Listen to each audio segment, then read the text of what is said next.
centre hospitalier de Montfavet, au musée des Arcades, pour une exposition de Camille Claudel. J'ai à côté de moi Mireille Tissier, commissaire de cette exposition. Bonjour. Bonjour. Alors, d'où est venue cette idée, cette envie de faire une exposition consacrée en hommage à Camille Claudel, et notamment au centre hospitalier de Montfavet? Alors, c'est un projet qui est assez éloigné. Alors, j'avais voulu agrémenter une thèse de doctorat que je réalise depuis 2 ans maintenant sur l'œuvre de Camille Claudel. Alors, l'agrémenter, alors c'était un peu fou, c'était un pari fou de vouloir créer une exposition, un colloque scientifique qui a déjà eu lieu, donc le 26 avril. Donc j'ai présenté le projet à la direction, avec l'accord quand même préalable de Reine-Marie Paris, qui est la petite-nièce de Camille Claudel, et qui m'a fait l'honneur d'un prêt de ses œuvres de la collection qui est actuellement exposée.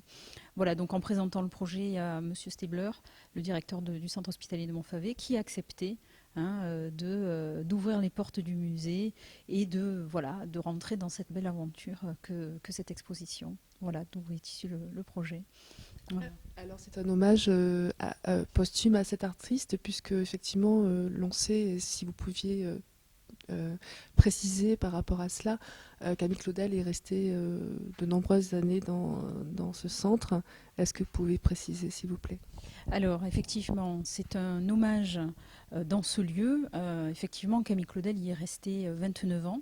Donc, elle est restée une année à Villévrard, le lieu où elle a été internée en première instance, donc en 1913, et elle a été rapatriée pour cause de guerre dans cet hôpital, cet asile plutôt, parce qu'à l'époque, il ne s'agissait pas d'un hôpital, et elle y est restée 29 ans. Donc, cette exposition, finalement, est un hommage posthume, effectivement, et l'idée, c'est de la faire revenir dans ce lieu symbolique et de marquer, finalement, une autre trace dans ce lieu chargé de, j'ai presque envie de dire, d'une funeste tragédie, parce que 29 ans, c'est très long. Je pense qu'elle aurait pu sortir bien avant. Les médecins, quand elle était internée, avaient proposé une sortie, un rapprochement de la famille. Donc on peut imaginer qu'elle aurait très bien pu regagner Paris et être proche de sa famille. Malheureusement, ça n'a pas pu être fait, compte tenu que la famille, notamment la mère, en avait refusé. L'avait complètement interdit. Donc elle ne voulait plus jamais la revoir. Donc ça, c'est une des phrases clés de Madame Claudel, qui n'a plus voulu jamais la revoir. Et quand elle est décédée, je crois que son frère a poursuivi finalement le vœu maternel. Et voilà, l'internement est allé jusqu'à 29 ans. Donc elle est morte en octobre 1943. Voilà, donc c'est vraiment 100 ans après l'internement et 70 ans après sa mort que cette exposition vient vraiment célébrer ce temps fort. Je crois qu'il fallait marquer ça.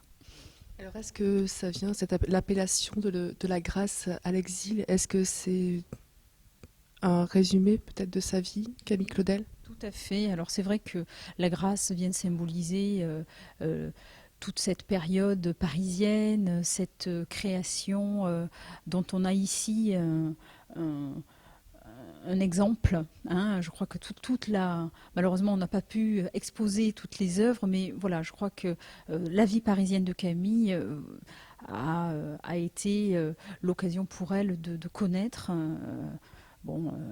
une reconnaissance, une critique sérieuse, et puis d'être, contrairement à certaines femmes de son époque, de se faire un nom. Le nom de Camille Claudel était déjà connu à son époque. Donc c'est vrai que ça symbolise vraiment cette période artistique de Camille. Et puis l'exil, c'est aussi bien l'exil dans ce lieu, mais aussi l'exil psychique. Alors c'est vrai que moi je fais ce lien parce que je suis psychologue clinicienne et c'est vrai que ce mot d'exil a plusieurs interprétation. Et c'est vrai que l'interprétation que j'en fais, c'est que petit à petit, dans cette psychose qui petit à petit est venue prendre une place dans sa vie psychique, elle s'est retirée du monde artistique et s'est exilée toute seule, hein, l'exil de sa propre demeure. Hein, voilà. Donc c'est une double peine, j'ai envie de dire, l'exil psychique et puis l'exil réel, hein, dans ce lieu, dans ce monde asilaire. Voilà. Alors, est-ce qu'on est arrivé à déterminer ou est-ce que l'on a des traces sur sa personnalité, sur sa sensibilité de Camille Claudel? Oui, il y a une correspondance qui a été publiée et dans laquelle on peut quand même connaître un petit peu les liens qu'elle pouvait avoir avec ses contemporains, ses amis. Rodin, mais aussi son fondeur. Et là, on arrive quand même à percevoir que Camille était dotée d'une grande sensibilité, mais également avait, comme le dit son frère, un sens très aigu de la raillerie. Elle était pas simple comme femme. Et c'est vrai elle avait quand même une exigence très marquée, tant du côté de son œuvre, parce que bon, il faut savoir que Camille Claudel réalisait ses œuvres d'un bout à l'autre, et pour y parvenir, il fallait une volonté de faire et une exigence, hein, pour mener ce travail à son terme. Donc je crois que voilà, on peut en connaître et l'approcher dans cette correspondance. Mais aussi à travers ce que pouvait en dire Rodin, ce que pouvait en dire son frère, ce que pouvait en dire, voilà, comme je disais tout à l'heure, ses contemporains. Hein, donc on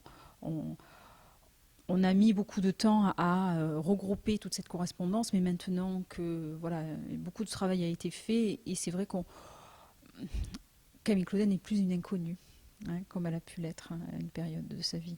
Est-ce que vous pensez que si elle était apparue de nos jours, comment cela aurait été perçu? Est-ce que vous pensez qu'elle aurait eu plus de liberté d'expression de son art? Sans doute. Bah, je crois que les femmes aujourd'hui sont plus muselées. Elles osent s'exprimer, bien que c'est pas simple aussi que d'être une femme artiste, même aujourd'hui. Mais les conditions sont différentes.